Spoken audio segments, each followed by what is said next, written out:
csinálok egy kis videót mozgóképbe.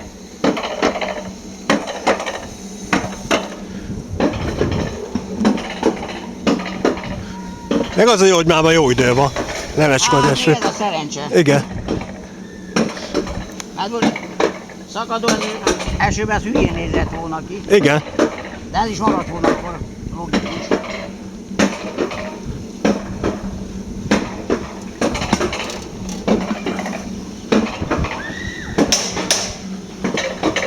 Nem működik, ez télen is olvasta a táblát. Hát működik, de akkor ezt letakarítani éppen elég. Igen.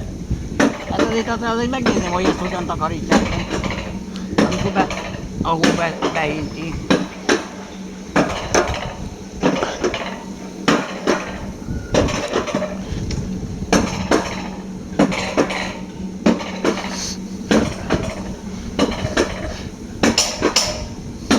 Lehet, hogy a hegy másik részén van ilyen sípálya. Télen a síelőknek is.